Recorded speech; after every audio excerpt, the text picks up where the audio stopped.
At the start of this week, I was out again alone on the land, struggling with the rhododendron, trying to free the broadleaf trees that line the conifer forest on our land.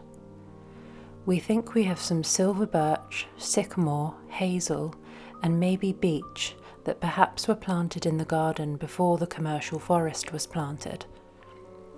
Whatever species they are, we want to save them and free them from the rhodie.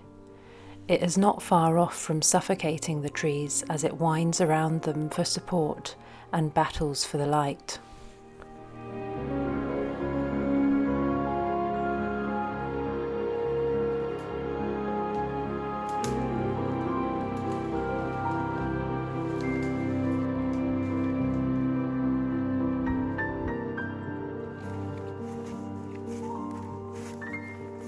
They are so hooked up in that big tree there.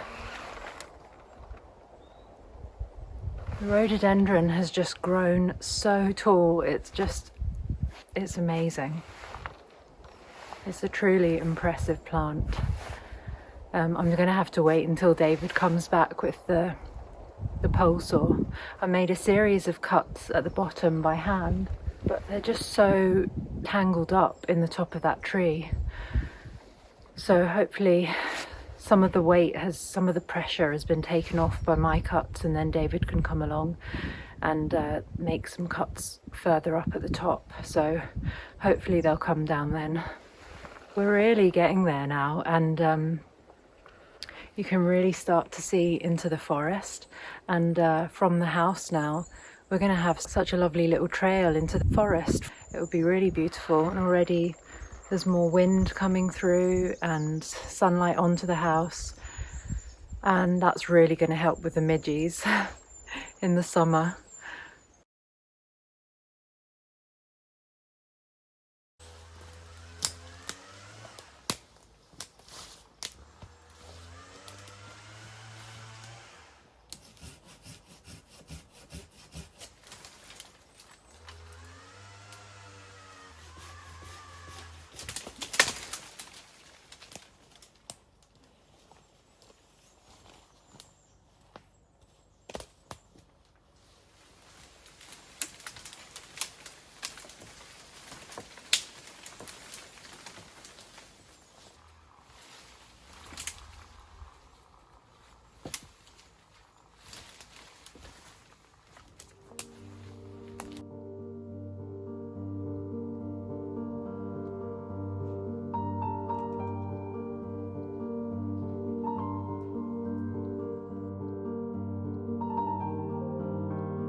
After about a week and a half, battling the rhododendron by hand with a pruning saw and the anvil loppers, help arrived, and David and his dad and another friend came along with the chainsaws, and we had a beautiful sunny day to work on making some big visual changes to the perimeter of the forest.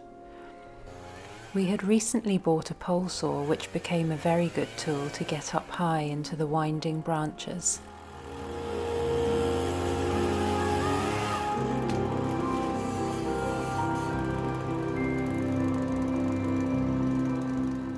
When we couldn't reach certain points, we used a combination of pole saw and hand saw to figure out a way of releasing each branch. It was like a puzzle at times, as the branches climb up other trees for support and curl around in the most frustrating way. But if you take your time to assess the jigsaw and make the right cuts, it eventually all unfolds, and it is most satisfying to see the light shining through the trees once again.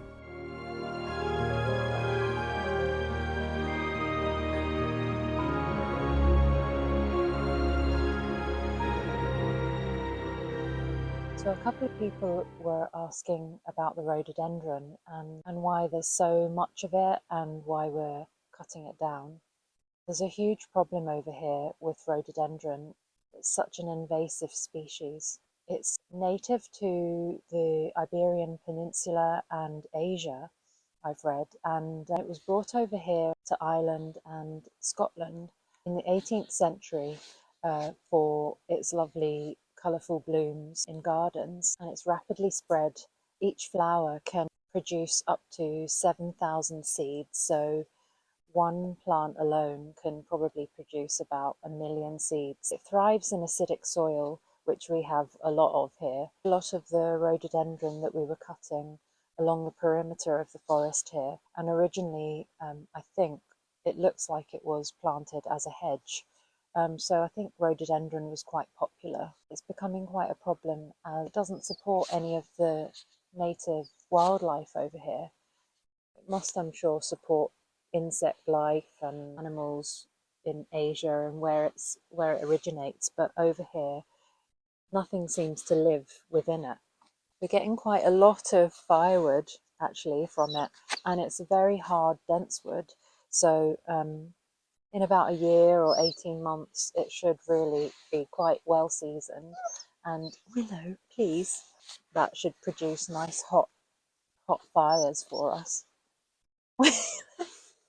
So our plan really over here is David and I, we see huge potential to bring back the biodiversity, the native wildlife over here, and give some of these other broadleaf trees that surround the house a bit more of a chance. They were getting suffocated by the rhododendron.